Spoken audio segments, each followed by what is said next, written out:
Radhe Radhe. Good morning everyone. আজকে আবারও চলে এসেছি তোমাদের সামনে একটা নতুন ভিডিও নিয়ে। নমস্কার, আমি রত্না। আজকে তোমাদের সবাইকে স্বাগত জানিয়ে ভিডিওটা শুরু করছি। সকালবেলা ঘুম থেকে উঠে স্নান পুজো সেরে নিয়ে প্রথমে আমার এটাই কাজ, প্রথমে স্নানটা করে নিয়ে বাসি কাজ সেরে নিয়ে স্নান পুজো সেরে নিয়ে এখন একটু রান্নাঘরে ঢুকবো। আজকে এক জায়গায় যাব, তোমাদের সাথে শেয়ার করবো খানি।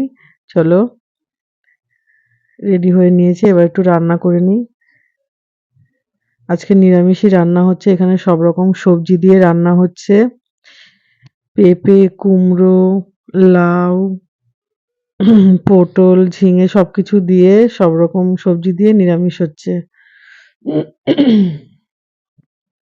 আর এখানে ভাজা করেছি, কুমড়ো ভাজা, পটল ভাজা আর লাউ শাক ভাজা করেছি। আজকে বাড়ি থাকবো না, তাই সবকিছুই অল্প অল্প করে করেছি।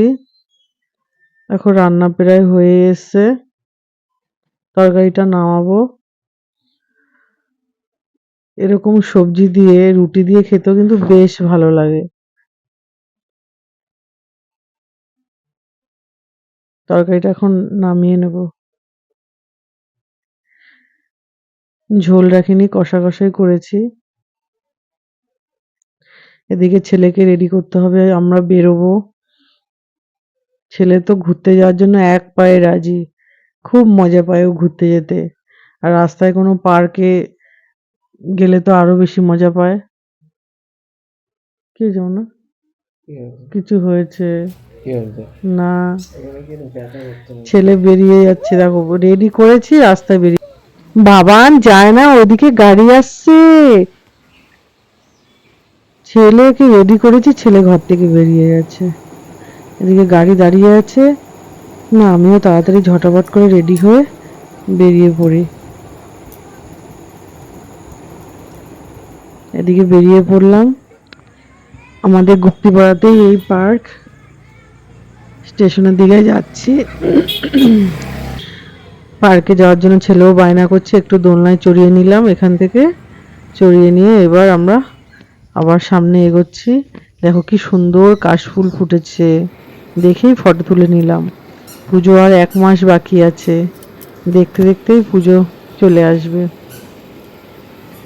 আসার আগেই মজা, কিন্তু যখন পুজোর সামনে চলে আসবে, পুজো শুরু হবে, কিভাবে শেষ হয়ে যাবে বোঝাই যাবে না। টিকিটটা প্রথমে কেটে নিই, ছেলেকে নিয়ে আর বেশি দূর এগোতে পারবো না, ভীষণ বায়না করছে। দেখো আমরা চলে এসেছি, আরো একটু সুন্দর জায়গার মধ্যে চলে এসেছি। তোমাদের অনেক ফটো তুলে দেখাবো এখানে কোথায় এসেছি। খুব সুন্দর একটা জায়গা। Tata, by.